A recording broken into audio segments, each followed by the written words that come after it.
여러분, 하나님이 함께 하시면 됩니다. 하나님이 함께 하시면 역사가 일어납니다. 하나님이 함께 하시면 소망이 넘칩니다. 하나님이 함께 하시면 안 되는 것도 되게 되어 있어요. 그래서 여러분, 최고의 복은 뭐냐? 하나님이 함께 하는 거예요. 여러분, 우리에게서 하나님의 영광이 떠나고 우리에게서 하나님이 떠나버리면 우리는 죽은 목숨이에요. 그래서 우리는 어떻게 하든지 주여 우리의 손을 붙잡아 주시옵소서, 우리와 함께하여 주옵소서. 그런데 그 함께하다는 말이 무슨 말이냐? 임마누엘이에요. 임마누엘. 한번 따라해 보실까요? 임마누엘. 오늘 여러분 마태복음 1장 23절입니까? 같이 한번 읽어보도록 하겠습니다. 시작. 보라, 처녀가 잉태하여 아들을 낳을 것이요 그의 이름은 임마누엘이라 하리라 하셨으니 이를 번역한즉 하나님이 우리와 함께 계시다 함이라. 처녀가 아이를 낳으면, 요즘이야 처녀가 아이를 낳아도 우리는 야 그래 나라를 위해서 애국했어 이러고, 또 결혼해서 들어오는 며느리가 일정보다 더 일찍 애를 낳아도 혼수품이야 이러고서 우리는 괜찮다고 생각하는데, 그 옛날에는 처녀가 아이를 낳으면 그 처녀는 죽은 목숨이에요. 왜냐하면 가늠하지 않고는 불가능하거든. 더더군다나 정혼한 남편이 그 애가 내 애가 아니에요, 나는 저 여자하고 손도 잡아본 적 없어요, 이렇게 얘기하면 그 여자는 돌 맞아 죽어요. 그런데 이 마리아라고 하는 여자가 정혼한 남자가 있는데 그 남자의 아이가 아닌 아이를 임신을 한 거예요. 사람들이 물어봐요. 너 그 애가 어떻게 생긴 거냐? 가브리엘 천사가 와서 하나님의 성령이 나에게 임하는데 그러고 났더니 내가 애를 가졌거든. 이게 아이가 하나님의 아들이래. 그럼 여러분 믿어져요, 안 믿어져요? 아니, 웃지만 말고 말씀해 보세요. 믿어져요, 안 믿어져요? 그걸 누구한테 변명을 하겠어? 그걸 누구한테 얘기를 한들 믿어주겠어요? 아무도 믿어줄 수가 없어. 세상에 그런 일이 있겠어요? 그럼 사람들이 뒤에서 미쳤어, 아니면 에이그 뭔가 어떻게 잘못됐나 봐, 실성했구만. 거기서 실성했다고 그러면 괜찮은데 누구 씨냐 찾아보기 시작하고 그러면 기가 막힌 일이 벌어지는 거예요. 그 남자의 입장에서 볼 때는 자기 애도 아닌데 결혼해 오는데 배가 있다만큼 불러가지고 왔어요. 아직 그냥 한 첫날 밤도 안 잤어. 그런데 애를 출산할 때가 됐다고 그러는데 베들레헴까지 호적한다고 갔어요. 아이고, 간 날이 장날이라고 그날 애를 낳는다고 막 산기가 막 해갖고서 난리가 나니까 빨리 방을 구하려는데 아무도 방을 주는 사람이 없어. 그래서 할 수 없이 짐승의 우리에다가 볏짐 좀 이렇게 깔고 거기서 몸을 푸른 거예요. 여러분, 행복할까요? 기가 막힐까요? 기가 막히지 뭐 아무도 축하해 줄 수가 없는 일 아니겠어요? 바로 그때 누구도 생각하지 않았는데 목동들이 거기를 찾아와서 아이고 축하해요, 축하해요. 글쎄 말이에요, 천사가 우리가 밤을 새워서 거기서 목축하고 있는데 와가지고 하늘 저 높은 곳은 하나님께 영광이요 이 땅에는 사랑함을 받은 자들에게 평화라고 그러면서 빨리 가보라고. 구유에 누인 아이가 있을 텐데 그 아이가 세상을 구원할 아이라고 그 천사들이 그런 얘기를 하대요. 이러면서 목동들이 와가지고 막 소식을 전할 때 위로가 될까요, 안 될까요? 요만큼이나마 위로가 되지. 정말 기가 막힌 사연인데 요만큼이라도 위로가 돼요. 바로 그때 갑자기 동방에서 왔어요 이러면서 낙타를 쭉 끌고 아주 복장이 아주 굉장한 분들이 오셔가지고서는 아이고 유대인의 왕으로 나시니까 저분이십니까? 이러면서 그 말구유 거기 아주 지저분한 거기다가 밑에다가 양탄자 같은 거나 딱 깔더니 절을 하면서 황금과 유향과 모략을 딱 갖다 놔요. 여러분, 위로가 돼요, 안 돼요? 이때부터는 위로가 넘치는 거지. 이야, 그 꿈꿨던 게 예사 꿈이 아니구나. 아이고, 당신이 그때 하나님의 아들을 임신했다고 하는데 그 말이 사실이었군요. 내가 꿈에 보니까 천사가 와서 그 아이는 하나님이 주신 아이라고 그렇게 내가 꿈을 꿨는데 하면서 남편이 말하기를 그 꿈이 맞았어. 맞아. 아이고 여보 고생했어, 수고했어. 하나님의 위로가 있게 되는 거예요. 여러분, 임마누엘을 하나님께서 함께하는 사람이 되면 아무도 위로해 줄 수 없어도 하나님의 위로가 있는 걸 믿으시기를 바랍니다. 여러분, 누가 그를 위로해 주겠어요? 뿐만 아니고 그 가정은 가진 게 하나도 없어요. 우리가 생각할 때 목수 그러면 이거 나무를 깎아 가지고 가구를 만들고 뭐 이러는 목수인 줄 알지만 그게 아니에요. 그 당시에는 땅이 많지가 않아서 소작인들이 대부분인데 소작할 땅도 없는 그런 사람을 그냥 목수라고 그랬어요. 여러분, 소작농을 가지고서 그래서 남의 땅을 빌려가지고 농사를 짓거나 남의 양 몇 마리 받아가지고 목축을 해서 그걸로 근근히 먹고 사는 사람들이 대부분인데 그런 땅 하나도 없는 사람을 성경에서 뭐라고 표현하면 목수 그래, 목수. 우리나라 말로는 잡부의 잡부, 그냥 잡일을 하는 사람이에요. 그런 잡일을 하는 사람이 요셉이에요. 요셉. 그런 잡일을 하는 가정에 태어난 사람이 예수님이에요. 그러니까 아무런 가진 게 없는 사람이에요. 아주 막일을 하는 사람이거든. 그런데 이 가정에 하나님이 생각지도 않게 채워주세요. 황금으로 채워주세요. 유향으로 채워주세요. 몰약으로 채워주세요. 할렐루야. 하나님이 우리의 손을 붙잡고 함께 하시면 채워주시는 하나님을 경험할 수가 있어요. 여러분, 마리아와 요셉 가정이 그냥 그 자리에 있었으면 틀림없이 헤롯이 와서 그를 죽였어요. 그런데 하나님께서 꿈으로 역사합니다. 헤롯이 너희를 찾으니 빨리 일어나서 보따리 싸가지고 애굽으로 피난하라. 여러분, 하나님이 인도해 주셔서 오늘 우리가 여기까지 온 줄로 믿습니다. 그래서 여러분, 임마누엘, 하나님이 손잡아 주시는 사람에게는 하나님의 위로가 있고 채우심이 있고 하나님의 인도하심이 있다고요. 우리 하나님은요, 손잡아 달라고, 주야 내 손잡아 달라고 위태롭고 어려울 때마다 부르짖으면 외면하지 않고 붙잡아 주시는 분이에요. 그래서 히스기야가 그랬거든요. 사네립의 군대가 찾아오고 자기 인생의 질병으로 개인적인 죽음을 맞이하기 바로 직전에, 여러분, 사네립의 군대의 문제는 국가적인 문제예요. 혼자서 해결할 수가 없어. 그래도 주님 앞에 옷을 찢어가며 기도해. 아버지, 나는 아이를 낳으려고 하는데 출산할 힘이 없어요. 이러면서 몸부림치면서 하나님께 기도하는데 편지를 갖다 놓고 기도하고 막 저들의 그 위협을 보라고 기도하고 하나님께서 그 기도에 응답 주셔서 감당할 수 없는 문제를 해결해 주시는 거예요. 할렐루야. 뿐만 아니고 히스기야의 인생에 질병이 찾아왔어요. 저는 우리 하늘비전교회 성도들이 누가 아프다 그러고 누가 병들었다, 누가 어떤 불치병, 희귀병, 난치병으로 고통받는다, 암병으로 어렵다 그러면요 막 제 속이 쓰려. 막 하나님 고쳐주셔야 되잖아요. 채찍에 맞은 거 어떻게 하시려고 그래요? 공매 맞고 끝내실 겁니까? 하나님이 매를 맞았으면 해결을 해주셔야지. 그렇게 모질게 채찍에 맞아서 그냥 막 온몸이 피가 난자하게 맞았으면 해결해 주셔야지. 공매 맞고 끝내실 겁니까? 이런 막 마음이 들어요. 그런데 히스기야가 눈물을 쏟아가며 하나님께 기도하잖아요. 하나님이 뭐라고 하시냐면, 내가 히스기야의 기도를 들었고 그 눈물을 보았노라 그래요. 여러분, 하나님께 기도하면 우리 하나님이 들어주세요. 우리 하나님이 응답해 주세요. 그래서 성경은 우리에게 뭐라고 말씀하시냐면, 여러분, 이사야서 55장 한번 찾아보세요.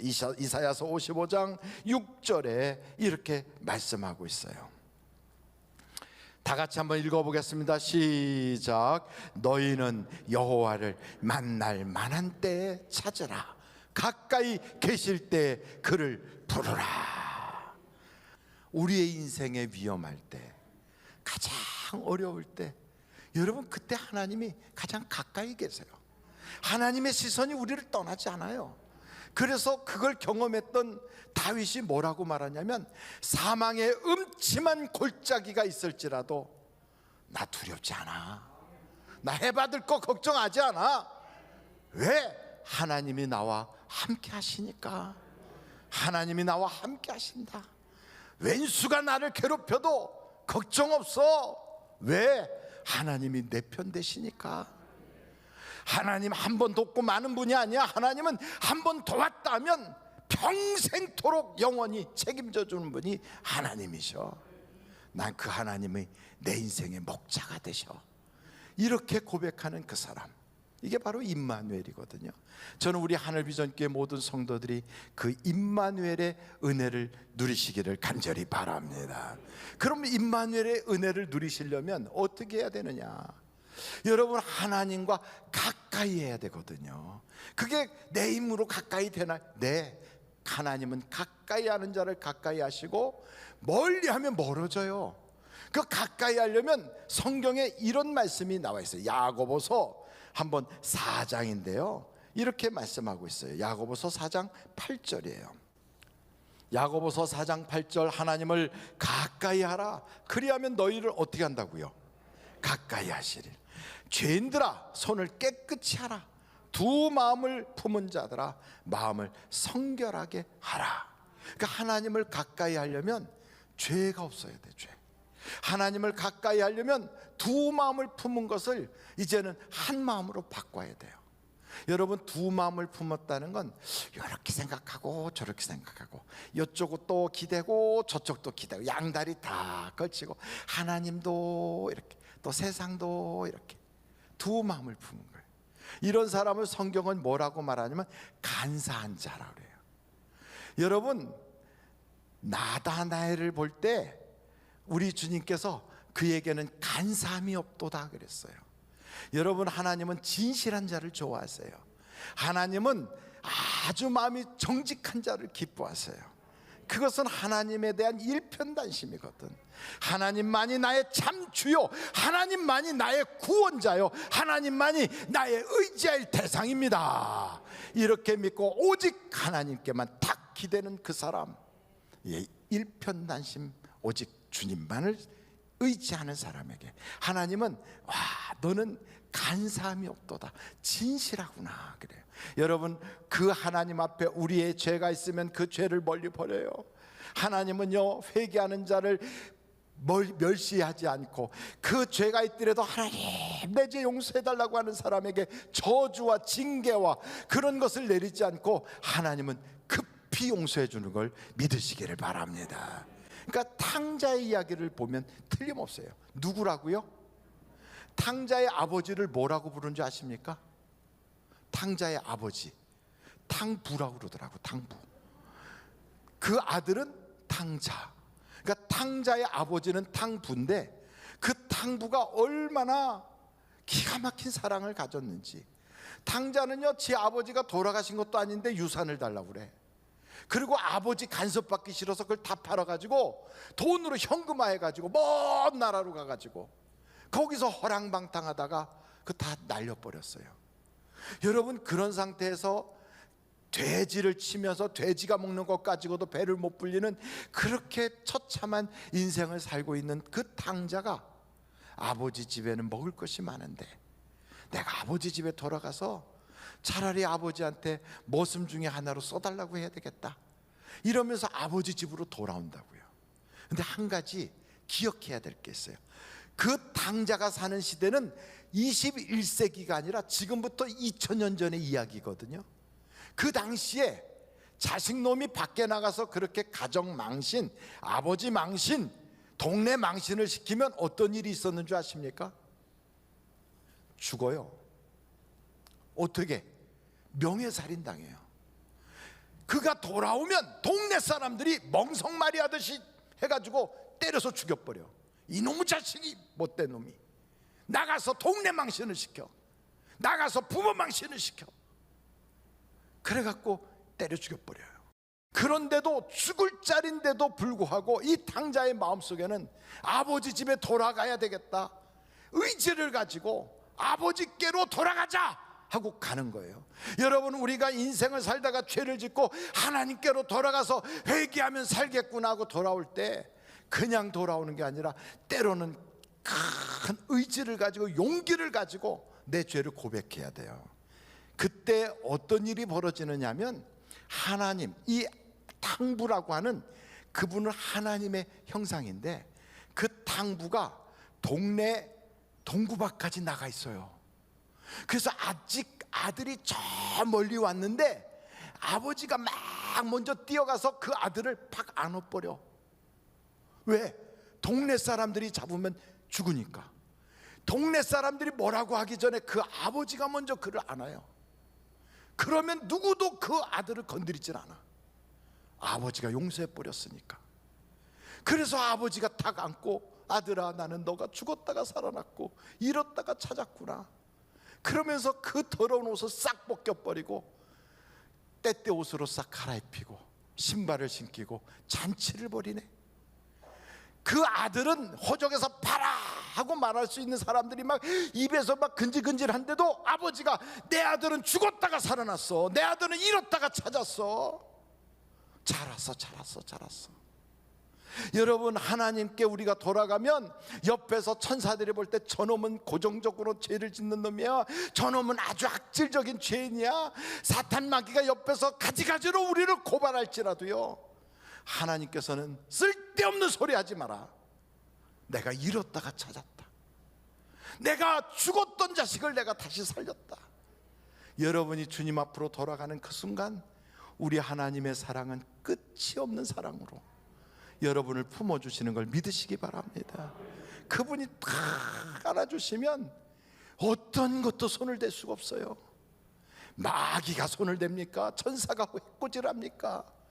그 어떤 자가 우리에게 감히 뭐라고 그러겠어요? 하나님이 나를 품어주셨는데. 이게 용서받은 기쁨이에요.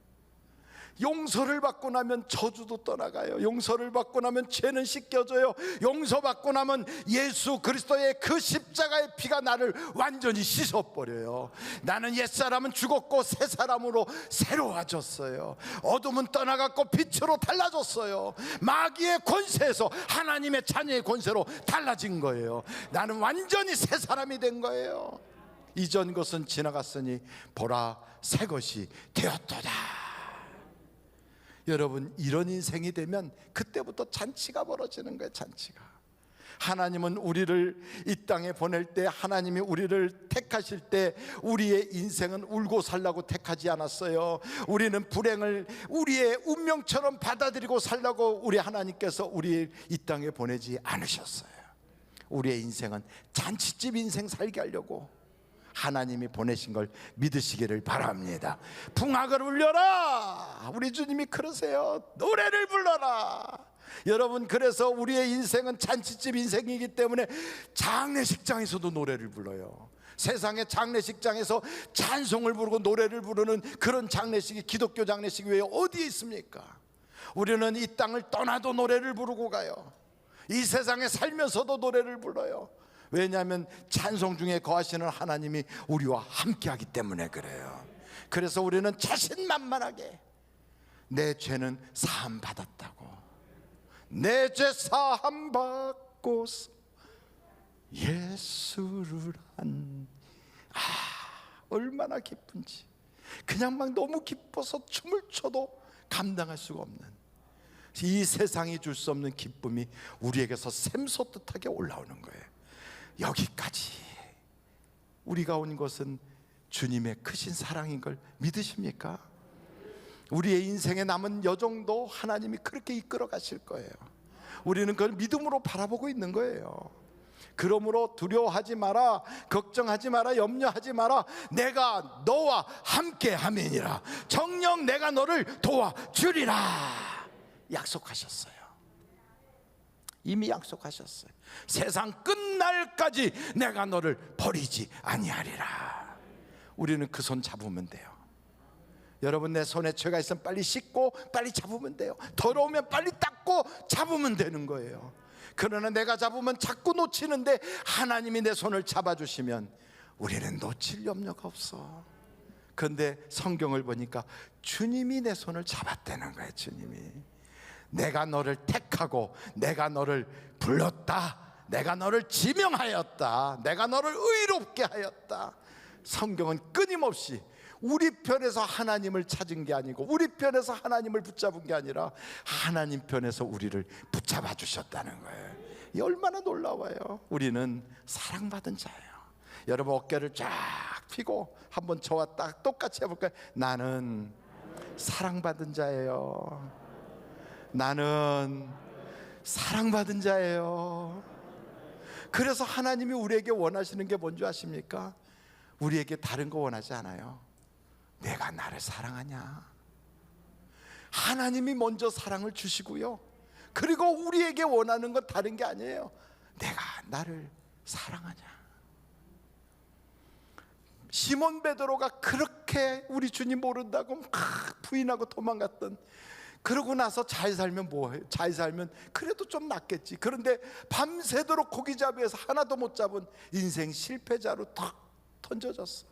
여러분, 주님 버리고 떠나봤자 심리도 못 가서 발병 난다고 티베리아 바닷가에서 허탕치고 앉아 있잖아요. 거기까지 주님이 따라가셨어. 얘들아, 고기 좀 잡았냐? 못 잡았어요. 한 마리도 못 잡았어요. 그것도 기적이에요. 어부들이 어떻게 밤이 맞도록 고기 새끼 한 마리를 못 잡을까? 프로도 아닌데도 고기가 가끔씩은 잡히는데 한 마리도 못 잡았어. 그날 밤에 배 오른편에 그물을 던져라, 그 말씀을 의지하여 던졌어요. 내가 내 힘 가지고 사업했는데 안 돼. 여러분, 나름대로 나도 인생의 잔치집을 만들어 보겠다고, 나도 행복해 보겠다고, 나도 성공한 사람 돼 보겠다고 나름대로 준비를 했어요. 그런데 어느 순간인가 젊음도 떨어지고 건강도 떨어지고 자리도 떨어지고 돈도 떨어지고 다 떨어져. 생각지도 못한 것들이 막 이상한 것들이 와. 가나의 혼인집의 역사가 남의 일이 아니라 우리 집의 역사더란 말이죠. 그런데 그게 우리 주님이 그 자리에 계시면 변할 수 있어요. 변할 수 있어. 주님께서 물이 변하여 포도주가 되게 하시는 그 순간에 그 노래도 끝나고 기쁨도 끝나고 잔치도 끝나고 원망만 가득한 그 집이 이제는 집이 아니라 집구석이 됐던 그곳에 예수님이 딱 가시니까 물이 변하여 포도주가 되면서 떨어진 것이 채워지는 거예요.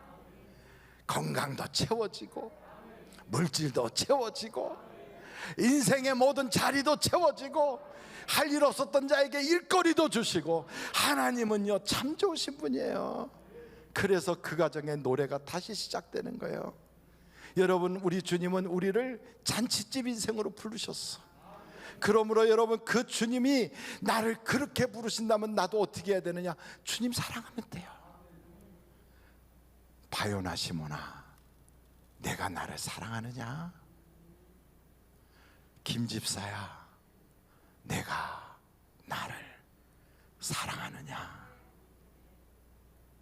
우리한테 묻잖아요. 오 목사야, 내가 나를 사랑하느냐?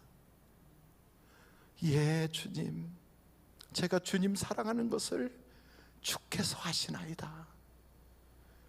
그 사랑을 어떻게 표현할까요? 그게 바로 예배라고 그랬잖아요. 하나님을 내가 이렇게 사랑한다고 예배로 표현하는 거예요. 그 예배 중에, 예배를 드리는 중에 찬송으로 표현하고 마음을 들여서 표현하고 봉사로 표현하고 헌금으로 표현하고 나에게 주신 그 일을 한 번 하고 마는 것이 아니라 꾸준하게 사람에게 보이려고 하는 것이 아니라 주님이 보시면 됐지. 왜? 내가 주님 사랑한다는 걸 보여드리려고 표현하는 거니까. 여러분, 우리 주님은 오늘도 우리를 보고 계세요.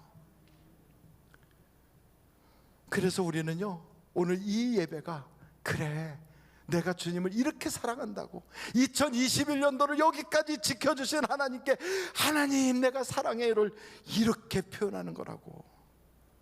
편하게 예배 드릴 수도 있어요. 안전하게 예배 드릴 수도 있어요. 조금 더 우리의 육신이 괜찮은 쪽에 있으면서 예배 드릴 수도 있어요. 그런데 우리는 우리를 돌보는 게 아니라 하나님에게 사랑을 한다는 것을 보여드리려고, 하나님에게 우리 자신을 맞춰보려고, 하나님이 기뻐 기뻐하시는 그 모습을 보고 같이 기뻐하려고 희생도 감수해요. 그래서 우리가 예배하는 거예요. 2022년도는 이 예배를 통하여 하나님이 기적을 주셔서 우리의 발걸음이 산을 넘어갈 것이고, 우리의 발걸음이 문제를 타고 넘어갈 것이고, 우리의 인생이 새로운 인생으로 도약하는, 그래서 하나님께서 우리를 높이 들어 세워주시는 축복의 주인공으로 여러분들이 일어날 줄로 믿습니다.